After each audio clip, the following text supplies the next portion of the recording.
Eastern Time. I'll give us just a second for more folks to join us. Let us know in the chat, though, where you're joining us from this evening or afternoon, wherever it is, whatever time it is, wherever you are. Here at NSHSS, we're located in Atlanta, Georgia.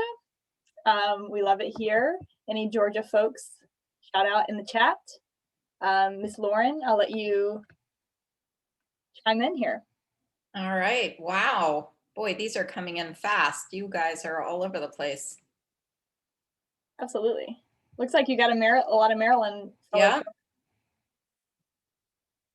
I love that. Canada. International members represent. Any Bay Area folks out there? Saw some California. Florida, South Carolina, our neighbors. Georgia. East Bay, all right.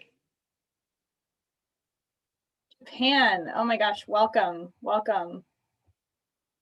All right, guys, I see our numbers going up here. We'll give it just another minute or so for folks to join us tonight. 4:30 a.m. Who was that? Oh my gosh, now I have to be entertaining. You got a lot of pressure on there. Yeah. India, welcome. Okay. Amazing. Well, thank you all for joining us tonight, no matter where you're joining us from. We're so glad to have you here for this series. Each session every night this week will be focusing on some aspect of college and career development. So we are here tonight with Miss Lauren Lynch from collegeadvisor.com. I'll tell you a little bit about Lauren before we get started here. She's the head of advising at collegeadvisor.com, who is a proud partner of NSHSS. She served as an admissions officer at Williams College, directed college counseling at an elite DC area private school, and worked for a decade at a major national college counseling firm. She received her bachelor's degree from Smith College and her master's in social work from Columbia University.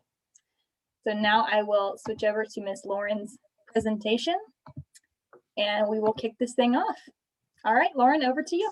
All right. Well, thank you all so much for being here tonight, or in the middle of the morning as it is. Thank you to Grace and Courtney for hosting.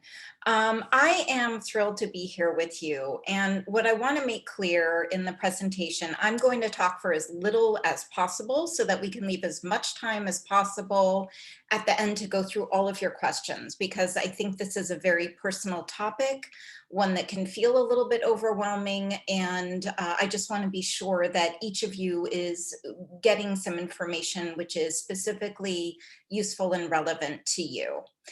You'll notice in this slide that I put right in parentheses, and I hope this is your biggest takeaway for this evening. There's no one right way to do this process. There's no one right approach. There's no magic pill that's going to get you exactly the recipe that you are looking for your success, or what you imagine that might look like. This is a highly personal process, and I hope tonight to be able to explain a little bit about the elements that will go into this decision-making process, some of the things that every student needs to consider, but some of the things that you each as individuals can incorporate into this process to make it highly personal and hopefully very useful. All right, Grace. Thank you. For every student, pretty much regardless of what schools you're going to be applying to, there are certain elements that are always going to factor in to both the application, but also the decision-making process. And what I mean by that, for those of you who are not yet familiar with different application platforms, if you're applying in the US, almost certainly you're going to be filling out the Common Application, which is the most widely used application, or the Coalition application, which is also useful and utilized by a smaller subsection of colleges. Internationally, the application process is slightly different, but there still tend to be some standardized platforms. In terms of each of these applications, there are certain elements that are going to be consistent. things that the colleges are looking for in terms of determining whether you are a good fit for that particular school and whether that school is a good fit for you. The things they are looking at is who are you? Where do you come from? What is your background, educational setting, family experience, socioeconomic background, cultural or racial identity? They're looking at your academics. Who are you in the classroom? How have you distinguished yourself? What particular aptitudes or passions do you have, and how have those manifested? They're looking at what awards and honors you might have gotten in or out of the classroom, which might set you apart in the process. In terms of activities, there are the range of school activities that a lot of students participate in, but they can span everything from after school jobs to helping around the house with little siblings, to working at the local CVS or whatever it is that you do. The teacher recommendations, usually there are 2 teacher recommendations which are included in in an application portfolio, as well as the counselor letter. The main essay is going to be your main personal statement, which is going to be included in pretty much any application platform you use, any school-specific supplements, and then by hooks, I mean perhaps athletics, alumni status, any kind of demographic or situation that might really distinguish you and make you more desirable to a particular college in the application process. The reason I'm mentioning these things is that while they are part of the application, they are also part of your decision making, or should be part of your decision making as you're going through this process, because you are trying to find schools that are a good match for you based on these things you're presenting with. And there are a lot of different ways to determine that information. Next slide, Grace. Thanks. Before we get into the specifics of applications and how to shape a list and how to do some research, I want to talk about some things that I think are definitely my philosophy. I'm not unique in this. I think as you approach this process, especially when you're in small schools or even large schools where everyone is involved in everyone else's busy or business, you tend to get this idea that there are just a certain number of schools that are okay, desirable, that are prestigious enough, that are the kinds of schools that you should be applying to. One of the reasons I did not work in a high school setting for very long is I found it very sad and frustrating that all of the students in the high school applied to the same number of schools again and again and again, maybe 40 schools. There are 4,000 colleges and universities in the US alone. And I really hope that you all, while I don't encourage anyone to research 4,000, I hope that you really approach this with an open mind, with the excitement and the belief that there are things that you might not yet have learned about yourself and about the college horizon that are going to open up opportunities for you to keep this very personalized and a process that truly reflects who you are in terms of what you're passionate about in the moment and what you hope to achieve in your future.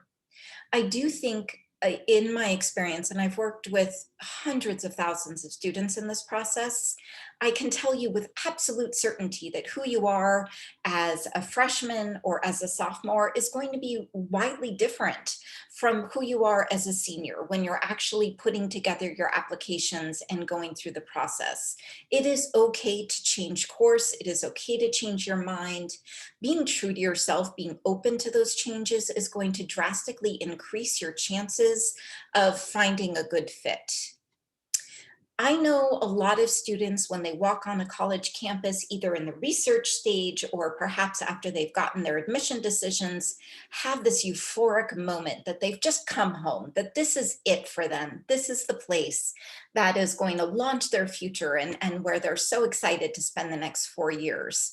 Honestly, I think far more students have a very different experience where they walk onto a lot of college campuses and can easily see themselves on any of those campuses achieving the same results, having a positive experience. And so it's important to understand that just because you're not having that one aha moment at a college doesn't mean you've been admitted to the wrong schools or that you are facing a bad or an incomplete choice. What it means is that your decision making is just going to be focused on different metrics, different areas of thought process, which might help refine and narrow down the list until ultimately you feel comfortable making that decision. For a lot of you, for a lot of students, finances are going to be one of the ultimate determinants in terms of where you matriculate. I think it's really important for students and families to have very honest conversations ahead of the application process about what some of those limitations might be, because the last thing you want is to have your heart broken with the hope of something that might happen and not ultimately being able to afford that or make that possible. Having said that, I think it's also really important to apply widely. One of the things that is a real misconception about the college search and application process is that public universities always cost less than private colleges. In fact, that is not the case. It depends on the school. It depends on what they have, their capacity to offer need-based or merit-based aid. It often depends on your competitiveness in that application process, how you are going to manifest and stand out to the reader of your application. In other words, how desirable are you going to be to that college, and how likely are they to want to nurture a relationship with you by offering merit money where available. What I can also promise you, and you can come hunt me down and I will reaffirm this down the line, even if you don't get into your first or second choice college, you absolutely can thrive. You can have a wonderful, magical college experience. A lot of it is about attitude. And that's what I mean in the last little point here. A lot of people get very fixated on the notion that one particular college is going to open doors and shape your future, and that if you don't go to that college, you're not going to have the future that you really long to have or deserve to have. In my experience working with students, it's the attitude with which students attend a certain college or university that is going to much more likely shape your outcome, shape the positivity of your experience, shape your willingness to engage in the community academically, to make connections with professors in terms of research or opening up future opportunities, to create the kind of social relationships that will span beyond your 4 years in college, and to find resources and opportunities that are rewarding and exciting and fulfilling to you personally. Next slide. In terms of beginning the college search process, I always encourage students to think really broadly. All of the students that I work with personally, I have visit and research colleges that they are certain they will have no interest in, because I think the process of elimination is a really important one. I think a lot of us are kind of predetermined to feel a certain way. You know, your parents went to Wake Forest and you're just sure that's the absolute right place for you. But maybe if you visit a smaller liberal arts college, you might change your mind. You might find that there are other things that appeal to you. So I think it's important to explore a really wide range of different schools and opportunities. These are some of the things that you should consider as you're shaping your list and as you're trying to determine what in fact might be the right fit for you. In terms of size, typically liberal arts colleges tend to be smaller. Small would be kind of up to 5,000 students. There are some colleges that are a lot smaller than that. Some of the larger universities are up to 70,000 students. There's obviously a vast difference.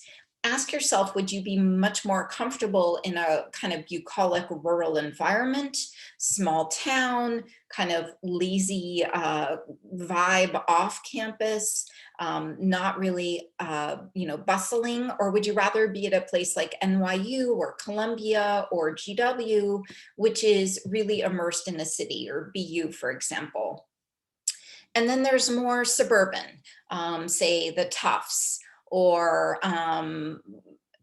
any of the schools that are kind of located slightly outside of big cities.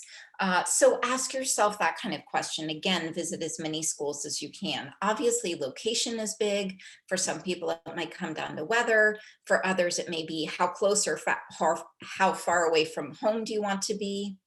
And then some students are approaching this with a really specific sense, an idea of what it is they may want to do with their future.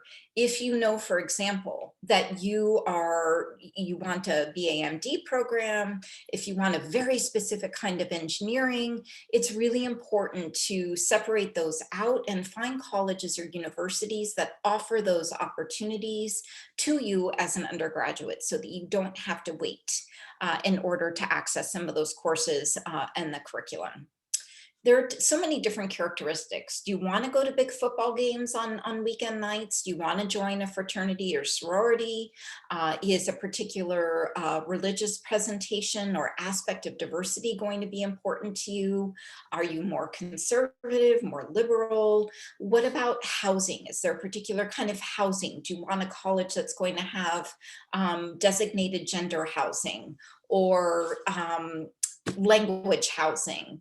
Also look at the traditions of the various schools, what the traditions and kind of the experiences of the students who go there now show you is some of the value that gets placed on the experience of the students year after year after year, some of the integrity, the thread that binds these students and experiences together over the years.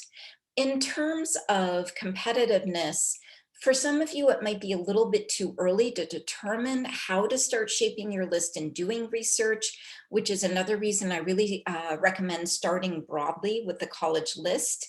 As you're moving through high school, however, you will begin to know, you will begin to self-identify. Are you an A student in a really rigorous curriculum with lots of APs or a full IB program? Are you a B or C student who is happy kind of on taking grade level courses? Are you the kind of person who thrives in a highly competitive environment? Would you prefer to be somewhere that's just much more nurturing and a little bit less intense academically? These are just a few of the elements that you should be considering as you're beginning to do some research about different colleges and universities. Next slide.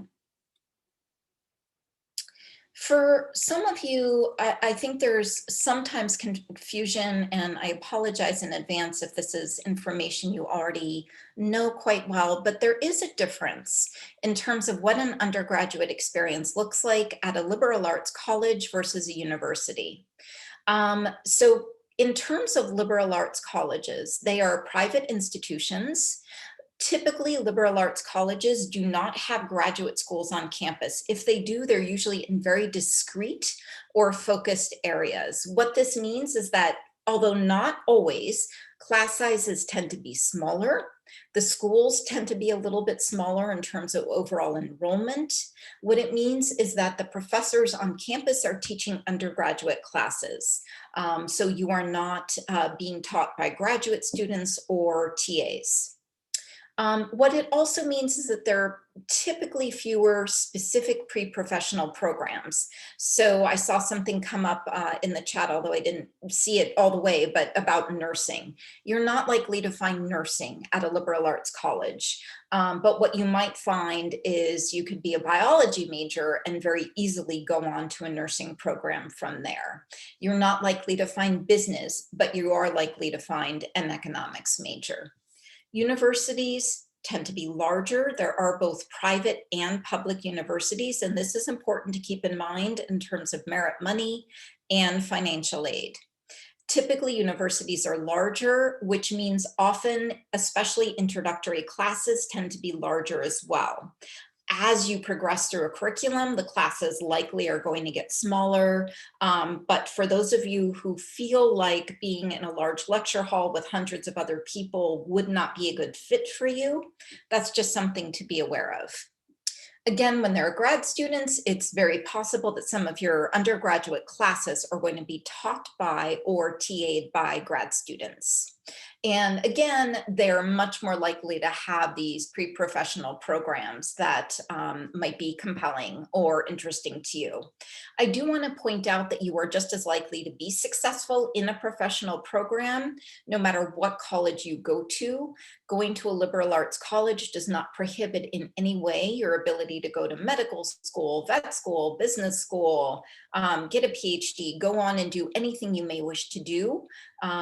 In fact, if you look at, if you are curious about it and want to talk to or look at resources, for example, for med school admissions, and you see the breakdown between colleges and universities for enrolled students, you'll see that there's a very even spread. Next slide. The similarities between them, and again, this is probably very obvious. The reason I want to talk about this is because far too often I have students who come to me who seem to have kind of closed off certain options because of the label of the particular school.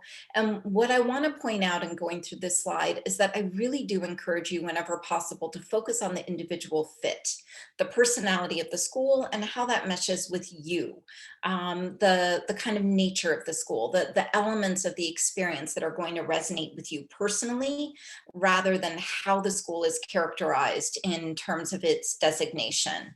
No matter where you go, you're going to get a great academic experience. You will thrive in an undergraduate experience in terms of your coursework.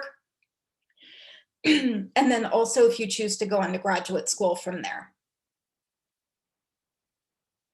At any school you go to, you're going to have great social and academic experiences. You're going to have extracurricular activities. Even if there's not a rah-rah football team, you know, if that's something you're not really sure about, you're going to find great campus spirit, school spirit, great opportunities to get involved wherever you go.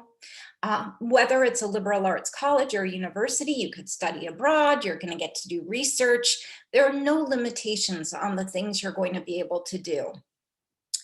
It is going to be really important, though, again, for those of you who have a strong sense of a particular experience or opportunity you may want to have, you are going to want to do your research. If you know that you want to study African economics and you want to take Swahili, you're going to want to make sure that the school you're looking at, whether it's a liberal arts college or a university, has the scope of courses available that are going to appeal to you.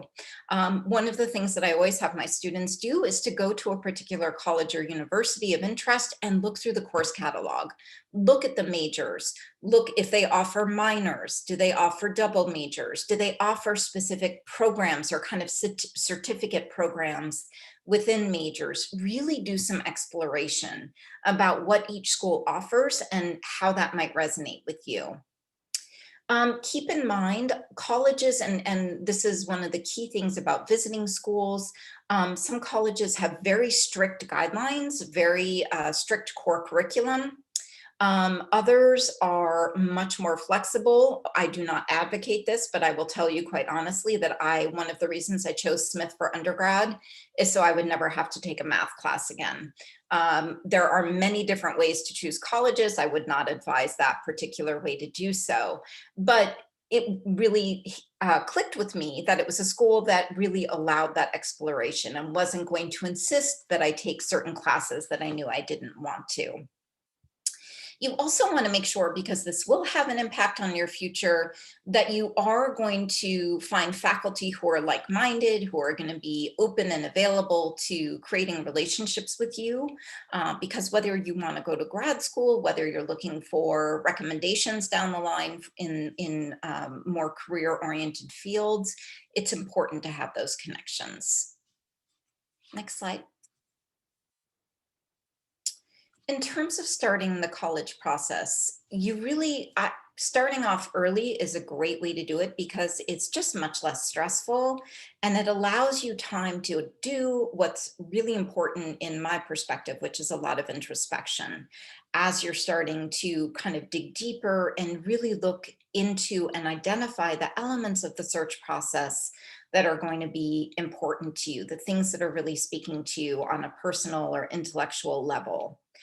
Find out about yourself. How do you do in large classrooms? How do you do in smaller classrooms? Do you prefer the kind of academic environment where you have a teacher who's giving you feedback and really invested in your experience? Find out what your passions are, whether they are in school or out of school.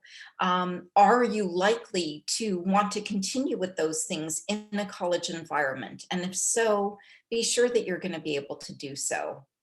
Find out about your personality. Are you the social butterfly, always going to parties? If so, being in a school with a big Greek system might be a great fit for you.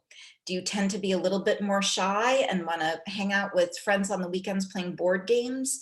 You might prefer a slightly smaller environment. It's a great time to start asking yourself those questions. In ninth or 10th grade, ideally, you're going to start doing some casual college visits when your family's on vacation or visiting family or traveling through somewhere. At the very least, drive through college campuses. Best case is that you're driving through, you're doing a campus tour, and you're doing an information session. Tours are led by current students at every college campus. Info sessions are led by someone like me. So you're getting the admissions perspective and the student perspective, and both are very valuable. It's also really important whether you're working with someone like me, independent of your school counselor. It is very, very important that you get to know your school counselor around 10th or 11th grade, start to develop that relationship.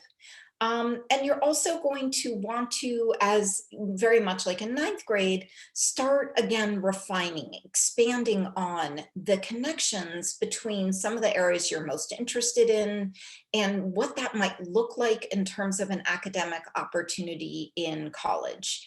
Do you love to write? Do you spend hours a day, reading and writing in your journal? If so, maybe look for a college with a great creative writing program, or at the very least, a very robust writing and English curriculum. Next slide. As you're moving through 10th grade, moving more into the summer between 10th and 11th, that's when you really start kind of kicking up the college research a little bit. Definitely get on, by then you will have taken probably the PSAT or the plan, which means you will be on every college mailing list in the country. Keep in mind, getting endless amounts of mail from colleges, although it's exciting, it does not have any bearing on your chances of being admitted to that particular school. And I know that can be disappointing for students sometimes. So just be aware of that colleges are purchasing that data. Do as many college fairs as you can. If your high school has Naviance, start playing around with that. I'm a big fan of paper books still. I love my students to get books and start marking them up and circling schools that look interesting to them. Do as many school visits as you can. Again, even if you can't get to a campus for a physical visit, most of these schools, especially at this point because of COVID, are doing virtual visits and virtual info sessions. And it's a great time to start a list. It does not have to be small. It does not have to be realistic. Just start writing down schools that really speak to you, and write down the name of the school and write down a few reasons why that school is on your list, so that you can start tracking some of the similarities, some of the differentiators that are going to shape your ultimate and final list.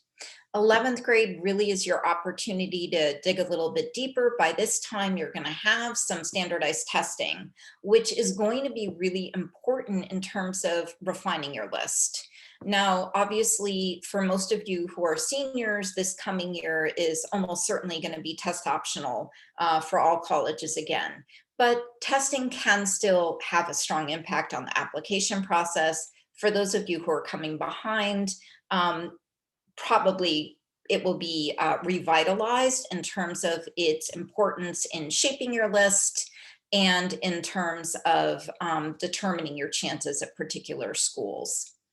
It's also a great time to start thinking in 11th grade about your application strategy, whether you're going to be applying early action, early decision, priority, regular, how you're going to make that decision and why you're going to make that decision. Some of that might come down to finances, some of them might come down to strategy. Hopefully, because I'm an old-fashioned purist, I hope a lot of that comes down to genuine excitement and love for a particular college. Next slide. So by kind of this time moving into the summer between 11th and 12th grade, all the way through, and I have students who can, change their lists up till November of senior year. I know that can be stressful, but that's certainly a possibility. Definitely, you're going to want to continue some college research. Most of you, not all of you, but most of you go to high schools where reps from different colleges are going to be coming through. Hopefully this fall, this will be happening again, so that you get to go to some visits and really learn in small settings about the schools. Go to as many college fairs as you can. You also certainly are going to be able to have some alumni interviews or admission officer, or even some schools offer interviews with current students. So if those are available, they can be a great source of information about the school, and a great opportunity for you to make a personal connection. College Advisor is a little bit unique in this market, in that we have about 150 different advisors spanning dozens of different colleges and universities. And when you work with us, what that allows you to do is to use some time in your package to speak with advisors in our network from some of these different colleges. So if you're trying to work on the, why Yale essay, and you just haven't really had a chance to visit the campus and don't know that much about it, you can talk with any one of our Yale alum advisors and get some personal information about it. As you're going through and narrowing your list, ultimately your list is probably going to want to be about 3 to 5 safety schools, about 3 to 5 match schools, and 2 to 4 reach schools. The way you determine this, colleges are very upfront. They share widely and honestly the demographics of their admitted students. This is called the profile, or candidate profile from the previous year or the previous few years. This will show you what the average GPA is. If testing is reported, it will say what the average or median or mean testing was for SAT and or ACT. It will also talk a little bit about the demographics. Certainly it's going to break down in terms of international students, in terms of ethnic breakdown, socioeconomic breakdown. These are really useful ways for you to start figuring out whether you might be a good match for a school. And you are going to want, probably by mid-September, to have really kind of nailed down, maybe early October at the latest, nailed down your application strategy, especially if you're applying to schools that have early deadlines. Rolling decision can start really as early as September, if not earlier. And obviously you're going to want to be clear and organized and plan carefully around any early application deadlines, so that you're not feeling frantic working on essays and getting everything in place for a timely and seamless submission.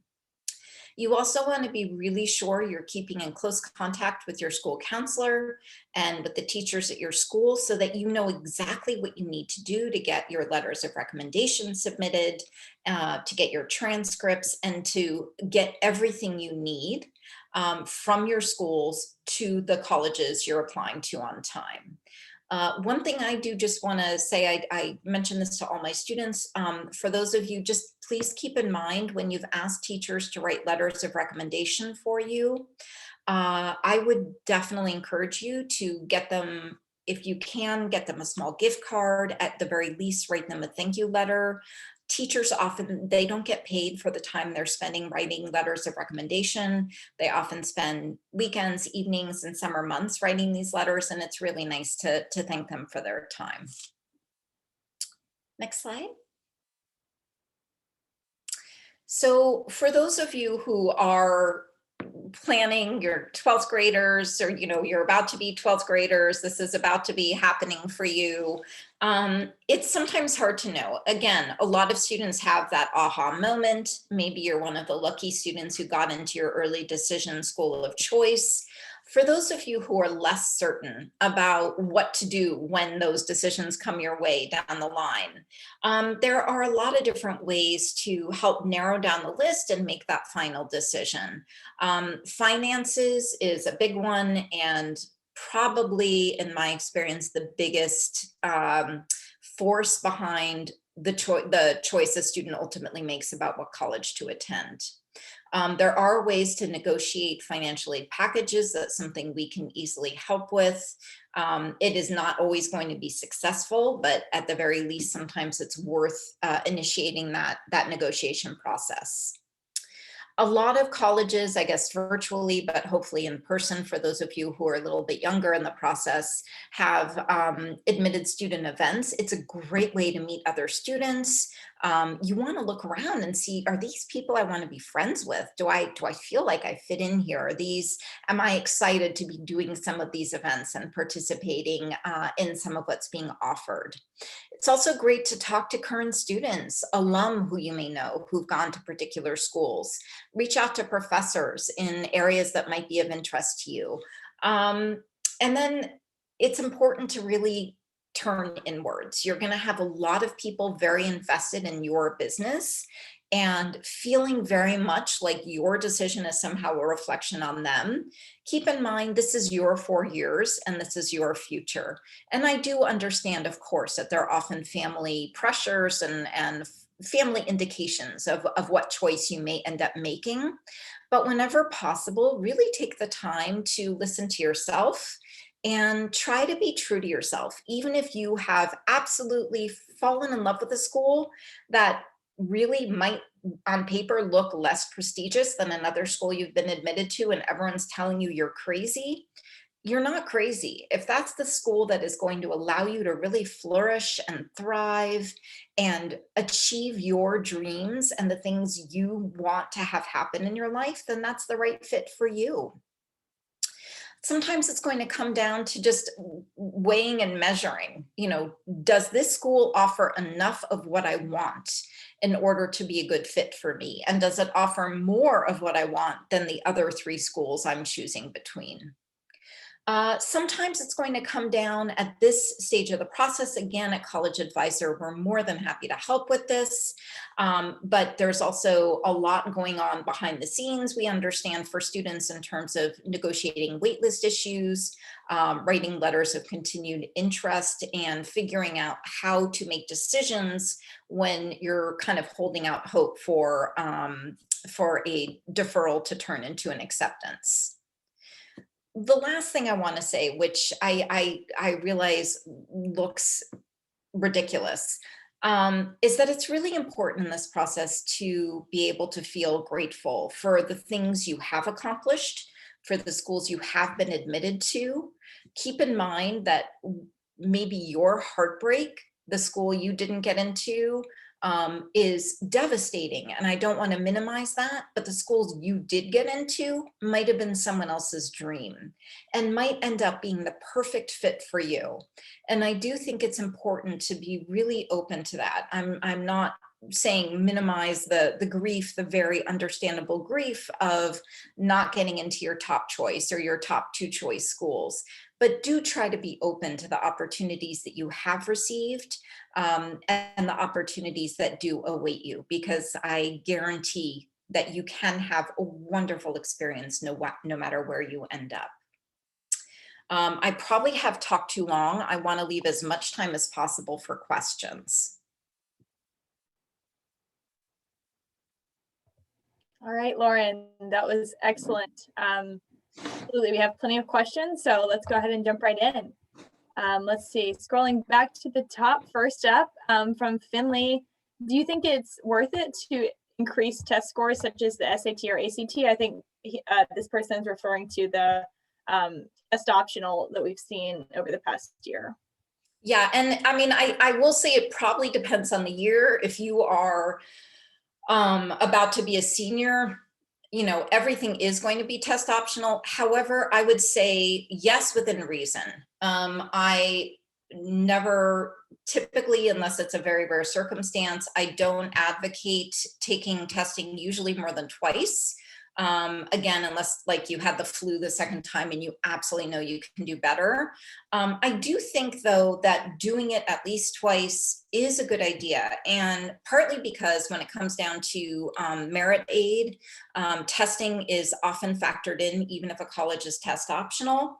And the other thing, which is a little bit of a different issue, is that the last thing I ever want for a student is to have any regrets. I always want my students to feel like they have done everything they can to put together the strongest possible application and have the best possible chances of acceptance.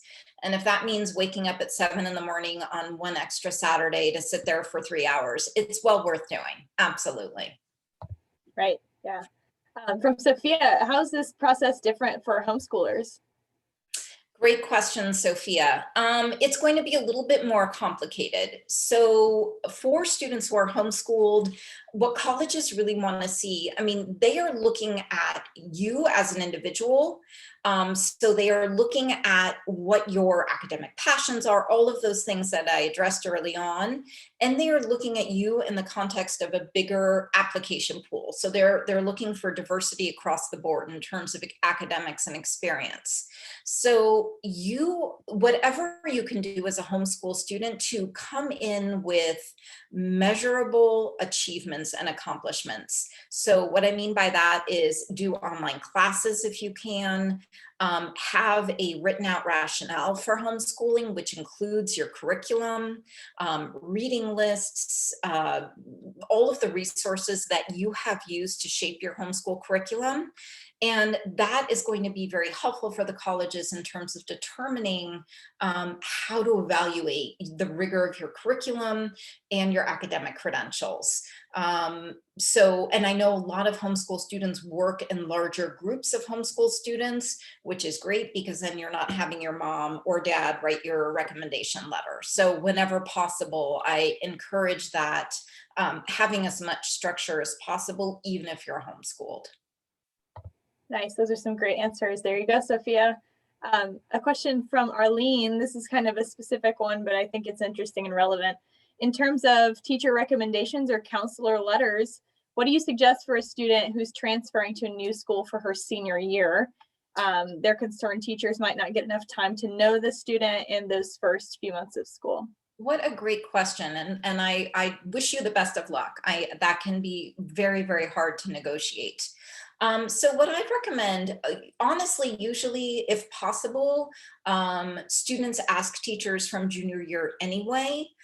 So if you had teachers this year who you feel like knew you well enough to write letters for you, I would definitely recommend asking them to write these letters and at least kind of have them hold on to them. You are going to fill out on the application that you are waiving your right to look at your recommendation letters. So you don't want the teachers to send those letters to you because it really then minimizes the impact of the recommendation letters. But I would definitely ask the teachers now to write them for you. The other thing you can do, if you have teachers that you knew well and feel like could write letters, but maybe weren't strong enough connections to write actual formal letters of recommendation for you, have them write up some comments about you, some personal interactions with you, and email them to the new counselor at your new school. I know when I was director of college counseling in a high school, I didn't know my 120 students all very well. And it was really, really helpful as I was writing letters if a teacher or someone outside of school had sent something in saying, hey, this young man, volunteered for 300 hours at this organization. And these are the kinds of things that, even though they're not huge letters in and of themselves, can be really useful pieces of information to put into bigger letters. Very good point. Another question we have is, if a person didn't do many activities in junior year, would a college reject them for that? That's a good question. They're not looking at the breadth of activities. They do not want to see necessarily that a student has done a lot of different activities. What they're really looking to understand is, what have you done and why have you done it? So perhaps you do a lot of photography outside of school by yourself. Perhaps you're an avid reader. Perhaps you are caring for younger siblings or are really into Taekwondo, and it's not necessarily in a school context. That's absolutely fine. What they really want to see is, who are you when you're not kind of under the microscope, when you're not doing things that other people are kind of looking at and evaluating you for. So they definitely are not really compelled by students who've done 20 different clubs and activities and organizations with very little passion or commitment. They would much rather see the student who may have just done one or two things with a great deal of devotion and care.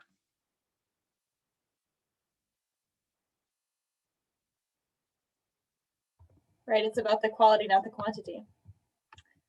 Tiffany asks, if you didn't end a class with a great grade, how can you explain the reason for that while not nitpicking your flaws?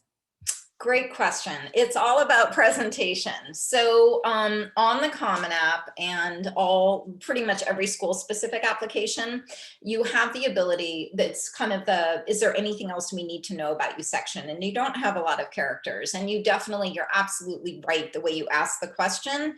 You don't want to either be kind of poor me or talk up your flaws. You just kind of want to take responsibility for whatever happened, how you learned and grew from it, how you might make a different choice going forward, and how that experience shaped you, what your takeaway is. And the more mature and straightforward and thoughtful about it you are, the better off you're going to be. I will say, we all know that teachers, 99.999% of them are absolutely amazing. And yes, all of you have had a really bad experience with a teacher at some point. You definitely don't want to write about that in your application. You really kind of want to take the responsibility for whatever happened and just put a really kind of positive, I've learned and grown and matured spin on all of it. Nice. I want to pause here for a second and say, I love what's going on in the chat. You guys are awesome, exchanging tips with each other, encouraging each other. It's really awesome to see. I don't think we get a chat like this very often. So you guys are doing great over there, but let's move on to some questions. Arlene asks again, how important is it to look at a school's graduation and acceptance rate? So graduation rate could be important. I mean, a graduation rate is sometimes an indicator of how happy students are at a particular school. So that can be important. You definitely want to look at the matriculation rate was the other question. Graduation and acceptance. Oh, acceptance. Yeah. I mean, acceptance rate is big because that's going to impact what you know about your chances of being admitted. I mean, that's what I was kind of referencing when I was talking about selective. If you know that 4% of applicants got accepted, that's a highly selective college or university. If you know that 78% got accepted, your chances have just improved dramatically. And that's how you start shaping your list. Because I will tell you that even if you are a straight A student with 6 APs and 1600s on the SATs, it doesn't mean you're going to get into a school with a 4% acceptance rate. It means you're a viable candidate. It means you will get looked at very, very carefully. It does not mean you are going to be admitted. Right. Here's a hard-hitting question. What if you're unsure about your career path? What college do you look for? What are the characteristics in a college that you look for? Okay, so I love this question because I don't think a 17-year-old should necessarily know what they want to do with the rest of their life. I think I'm kind of a purist. I think that's what college is for. That's where the other elements of the search comes in. You know what you like. You may not know what you want to do, but you know, what kind of classes do I like? What kind of subjects am I most compelled by? Where do I fall asleep and where do I pay attention? That's where the social characteristics. Am I really into political activism? Do I want a really vibrant campus? Am I a theater person? Do I want to go somewhere where I can get really involved in theater, but not necessarily have to be a theater major? Again, do you want that Greek system and the, Friday night football games, or do you want something a little more low key? You will get where you're supposed to be professionally, whatever school you go to. And focusing on other elements of the fit is in some ways almost a better indicator of your happiness then at the age of 15 or 16 or 17, kind of predetermining what you want to do with the rest of your life and then shaping your entire search process around that. Right. Yeah, it's a lot of pressure this age. Definitely don't know what. And I don't know, I don't know the most recent stat, but I remember even very recently reading something like 60% of college students change their major at least once. So even, I'm not trying to minimize the conviction of those of you who know what you want to do. There are people who do and stick with that, and I think that's great. But this is a period of time of tremendous growth. And to allow yourself that opportunity to kind of fall in love with a subject that you didn't even know existed yet. I mean, anthropology, sociology, art history, a lot of the things you haven't been able to explore in high school await you in college. And so being open to that can be really great. Yeah, most definitely. Another question about AP classes specifically, how many and which ones are recommended to take for competitive admission? Great question to which there is no actual answer. That's a highly individualized process. Basically, you're being evaluated in the context of your academic setting. So the colleges are seeing at your school what what options are there, how many APs are offered. They are going to see how many of those did you take.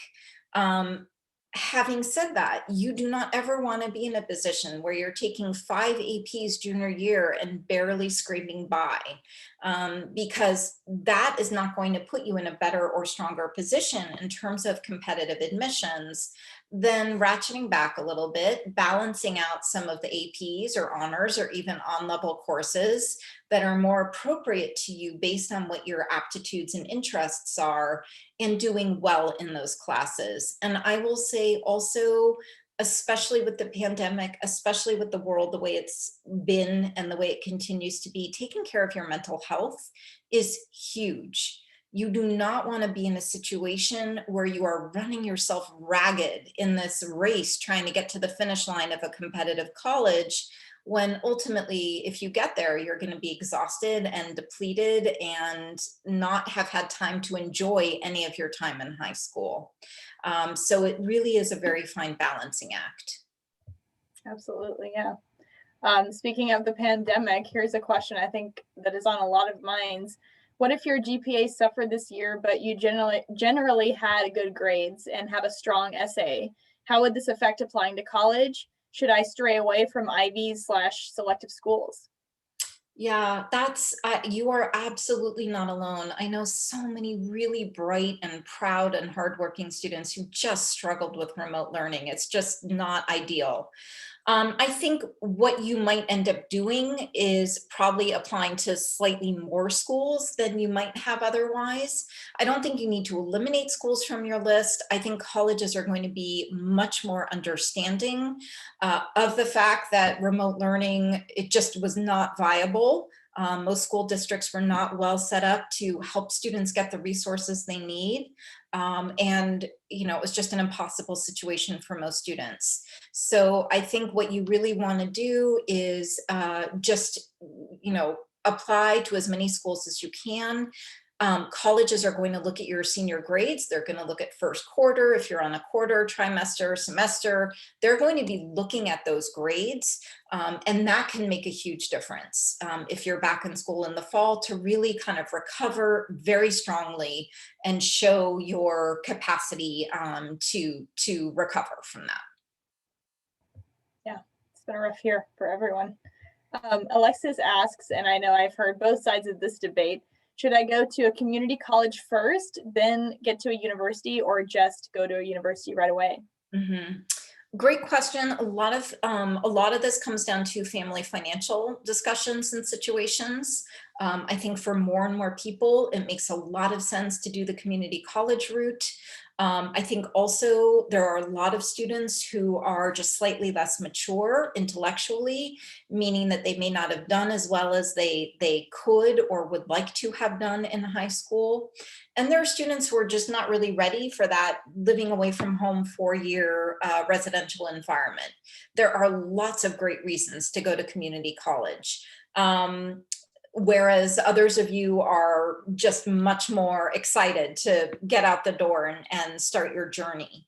I do recommend, if you think community college might be the way to go for you, you really want to make sure, if you know there are universities that might be appealing to you down the line, whether it's a local community college and then maybe on to your local state university or even a neighboring state university, definitely find out before you enroll at the community college what their policies are in terms of transferring credits. You want to be sure that if you're going to spend those 2 years, that they will then equate 2 years in university when you transfer. And a lot of the universities, especially in state, have guaranteed enrollment if you've achieved a certain GPA, and that's just information you want to have. Yeah. From Valentina, do you think applying for a decided major gives you an edge over being undecided? Not necessarily. I think what puts you at a disadvantage is if you try to kind of game the system by applying for some esoteric major that you think is underrepresented, when you clearly have no academic background or extracurricular interest in that one area. And that's, a tactic that can really backfire. I think on the application generally, you just want to be honest. A lot of people don't know what they want to major in. And if you think you do, it's okay to put it down. Very rarely are you bound, unless you're applying to, some specific, usually larger state universities, you're very rarely bound to that one major or that one program. So it's kind of a way for colleges to get a little more information about you, but it's not really used as an indication of how you're going to surface in the learning community necessarily, unless there's data to back that up. If you say you're, really interested in molecular biology and you've done research at a local lab, that that's information that then verifies that claim. Yeah. So one final question, and I think this sentiment sort of kicked off the camaraderie we're seeing in the group chat here. Lauren, can you give words of encouragement to juniors and seniors who are just now hearing this and are feeling like they're super behind? Oh my gosh. Okay. First of all, I am so sorry then. I have failed if you are coming away from this feeling like you are behind. There is no such thing. If you are a senior or a junior and you're about to graduate or about to become a senior, this is a great time to start. I know so many students I've worked with who at this time of year, their lists are going to completely change anyway. I think it's really exciting to start fresh. You don't have to have anything in place yet. What I would definitely recommend, go online, whether you're working with us, or make yourself a spreadsheet, have fun with it, get a big whiteboard, go and get one of the college guidebooks, start doing some informal research. There's no such thing as behind. You can't even start working on applications yet. The Common App isn't even live yet. So really allow yourself, first of all, the grace of knowing that you will get where you need to be and you are not behind and you are not at a disadvantage at this point. You can start working and doing some research, start signing up for some virtual college visits. Your list will take care of itself. And if you need help with it, you can always reach out to us or anyone else who does this kind of work to get support, but you are going to be just fine. Well, that sounds encouraging. I think you guys are going to be fine. So unfortunately, we don't have time for any more questions, but I want to thank you, Lauren, for such an awesome session that obviously folks have taken away some serious lessons tonight. Thank you, Lauren, so much for being here. Thank you to collegeadvisor.com, who is an awesome partner of NSHSS, for this session. Thanks to my team for putting on this series this week. Don't forget to join us for the rest of the series. We're presenting a webinar each night for the rest of this week at 7 p.m. Eastern time. I know there was a bit of confusion about the time zone in the chat. But each session is Eastern time. NSHSS is based in Atlanta, Georgia, so we go by Eastern time always. So we'll see you at 7 p.m. Each night. Tomorrow, Tuesday, May 11th, we are having a webinar presented by Sally Mae called I've Decided on My Dream School. Now, how do I pay for it? Wednesday, May 12th is Studying Your Degree in Australia, Differences Between the US and Australia, presented by Monash University. I saw someone in the chat who mentioned they wanted to go to school in Australia, so definitely join us Wednesday night to hear from Monash. On Thursday, May 13th, we have Scholarship Matching, Find Scholarships Just for You, presented by FastWeb. And then our finale on Friday is Scholarships with the Army ROTC, Learn, Lead, Succeed, presented by the US Army. So you can scan this first QR code on your screen here to register for each of the rest of the series this week. Also, all of us here at NSHSS are so looking forward to seeing each of you at our return to in-person events this August 6th and 7th at Scholars Day in Washington, D.C. Same concept here. You can scan this QR code with your cell phone camera and it will pop out a link to register for Scholars Day. We are so excited to see our members in person again. This event is going to feature a college and career fair with our university, corporate, and government partners, as well as educational workshops. And our keynote speaker, you might know him from TikTok. Actually, his name is Kyle Sheely. He's going to be our keynote speaker at Scholars Day DC. So you definitely want to catch his talk there. So we will see you at Scholars Day DC. We will see you for the rest of the college and career series this week. That's all for tonight's session. Thank you so much again, Lauren. And we will see you all the rest of the week. Good night.